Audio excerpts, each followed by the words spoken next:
بسم اللہ الرحمن الرحیم۔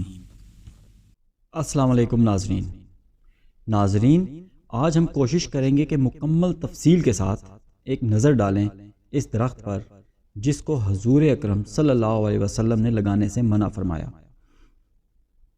وہ درخت کون سا ہے اور ایسی کون سی خاص وجوہات تھی جن کی وجہ سے ایسا فرمایا گیا۔ اس درخت کے کئی نام ہیں جن میں شجر یہود، گنگا درخت، غرقد یا یہود کا پاسبان درخت عام ہیں۔ ناظرین، غرقد ایک جنگلی درخت کا نام ہے جو خاردار جھاڑی کی صورت میں ہوتا ہے۔ غرقد درخت کو انگریزی میں باکس تھرون کے نام سے جانا جاتا ہے۔ دنیا میں تقریباً 70 اقسام پائی جاتی ہیں۔ ان میں سے ایک قسم متحدہ عرب امارات میں کثرت سے پائی جاتی ہے۔ یہی قسم مدینہ منورہ میں بھی پائی جاتی تھی، تاہم پہلے اللہ کے رسول صلی اللہ علیہ وسلم و صحابہ کرام نے اسے ختم کروایا تھا۔ بعد میں پھر سعودی حکومت نے اس کا صفایا کروا دیا۔ یہ درخت 4-5 یا زیادہ سے زیادہ 6 فٹ اونچا ہوتا ہے۔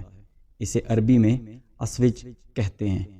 مدینہ کا قبرستان جنت البقیع کا اصل نام بقیع الغرقد اسی لیے ہے کہ جس جگہ یہ قبرستان ہے پہلے وہ غرقد کی جھاڑیوں کا خطہ تھا جو مدینہ کی اطراف صحراؤں میں پایا جاتا تھا۔ ابو ہریرہ رضی اللہ تعالیٰ عنہ سے روایت ہے کہ رسول اللہ صلی اللہ علیہ وسلم نے فرمایا، قیامت قائم نہ ہوگی یہاں تک کہ مسلمان یہودیوں سے جنگ کریں اور مسلمان انہیں قتل کر دیں، یہاں تک کہ یہودی پتھر یا درخت کے پیچھے چھپیں گے تو پتھر یا درخت کہے گا، اے مسلمان، اے عبداللہ، یہ یہودی میرے پیچھے ہے، آؤ اور اسے قتل کر دو، سوائے درخت غرقد کے، کیونکہ وہ یہود کے درختوں میں سے ہے۔ نبی کریم صلی اللہ علیہ وسلم نے شجر غرقد کے متعلق کیا ارشاد فرمایا تھا اور اس وقت یہودی کس لیے ہر جگہ شجر غرقد لگا رہے ہیں؟ اس کا ایک ثبوت یہ ہے کہ انہوں نے اس حدیث مبارکہ کا بھرپور فائدہ اٹھا کر قیامت سے پہلے اور مسلمانوں سے جنگ کے دوران اس درخت کو اپنی ڈھال کے طور پر جائے پناہ بنانے کا منصوبہ بنا رکھا ہے۔ اس غرض سے جہاں اسرائیل میں غرقد نامی اس درخت کی کاشت کے لیے عوام سے فنڈز لیے جاتے ہیں، وہاں اس کو کپڑوں پر بھی منقش کیا جاتا ہے، جبکہ اسرائیل کے بعد بھارت ایک ایسا ملک ہے جو غرقد کی پناہ پر یقین رکھتے ہوئے اس کی کاشت کروا رہا ہے۔ شجر غرقد کو دجال کا ساتھی بھی کہا جاتا ہے۔ ایک رپورٹ میں انکشاف کیا گیا تھا کہ یہودیوں نے گولان کی پہاڑیوں کو فتح کرنے کے بعد وہاں غرقد کی کاشت کر دی ہے، جبکہ یہودی افغانستان میں بھی اپنے قدم جمانے کے بعد وہاں خاموشی سے غرقد کاشت کیے جا رہے ہیں۔ اسرائیل نے بھارت کو بھی اپنے ملک کی تمام منجر اراضی پر غرقد کی کاشت کرنے کے لیے کثیر رقوم دی ہیں۔ واضح رہے کہ یہودی قوم اپنے مذہب سے زیادہ اسلام کی سچائی پر یقین رکھتی ہے۔ ان کے اسکالرز اور محقق قرآن و احادیث کا مطالعہ کر کے اپنی ترقی کی راہیں کھولتے اور مسلمانوں کی کمزوریوں پر گرفت کرتے آ رہے ہیں۔ یہی وجہ ہے کہ یہودیوں نے حدیث مبارکہ پڑھنے کے بعد غرقد کو اپنا پاسبان شجر قرار دے رکھا ہے اور اس کی کاشت کو اپنے لیے نعمت سمجھتے ہیں۔ یہودی جانتے ہیں کہ آقائے دو جہاں حضرت محمد صلی اللہ علیہ وسلم کی زبان مبارک سے نکلنے والا ہر لفظ سچا ہے اور ہر قیمت پر پورا ہونے والا ہے۔ چنانچہ یہودی اس حدیث کی روشنی میں غرقد کی کاشت میں لگے ہوئے ہیں تاکہ مسلمانوں سے جنگ کے دوران جب اس زمین کی ہر چیز پکار پکار کر کہے گی کہ اے مسلمانوں، میرے پیچھے ایک یہودی چھپا ہوا ہے، اسے قتل کر دو، تو اس وقت یہی درخت گنگا بن کر اس چھپے ہوئے یہودی کی پناہ گاہ بن جائے گا۔ یہودی جانتے ہیں ایسا ہی ہوگا۔ اسرائیلی حکومت پچھلے 40 سالوں سے غرقد کی شجرکاری میں مصروف ہے۔ ایک اندازے کے مطابق اسرائیل میں 2010 تک 24 کروڑ غرقد کے درخت لگائے جا چکے ہیں اور اسرائیل میں چلنے والی ٹرینوں کے اطراف تقریباً 30 سے 40 کلومیٹر تک لائن پٹری کے دائیں اور بائیں جانب صرف غرقد ہی لگے ہوئے ہیں تاکہ جب فلسطین کی جانب سے کوئی راکٹ یا بم داغا جائے تو وہ اس سے بچ سکیں۔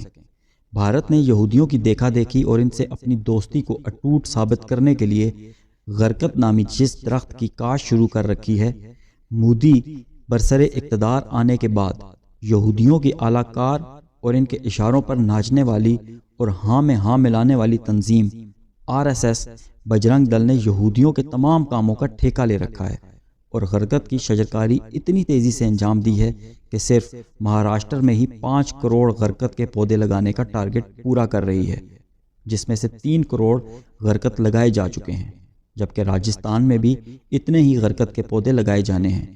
یہودی یہی پودا لگا رہے ہیں جسے اللہ کے رسول صلی اللہ علیہ وسلم نے جنت البقیع سے تلف کر کے اکھاڑ پھینکا تھا۔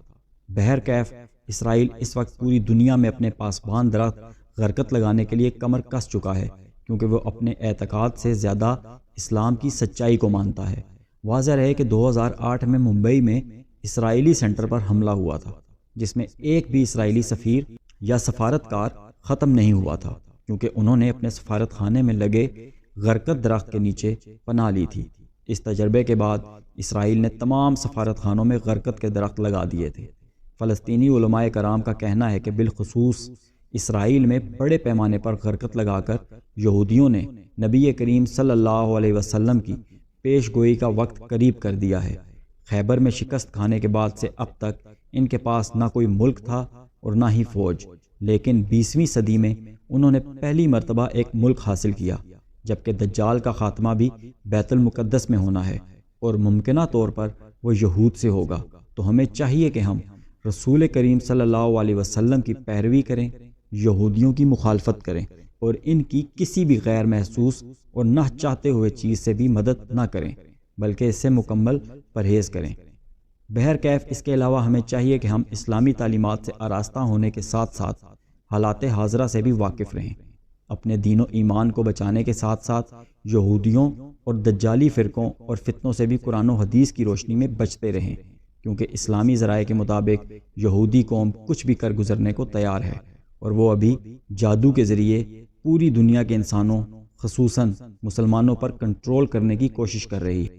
اس کے لیے ہمیں چاہیے حدیث مبارکہ کی روشنی کے مطابق ہمیشہ باوضو رہیں، گھر سے نکلتے وقت آیت الکرسی کے علاوہ جمعہ کے سورہ کہف پڑھنے کی عادت ڈالیں، حرام مال سے اجتناب کریں اور علماء حق کی صحبت میں زیادہ سے زیادہ وقت گزار کر اپنے اور اپنے گھر والوں کی حفاظت کریں۔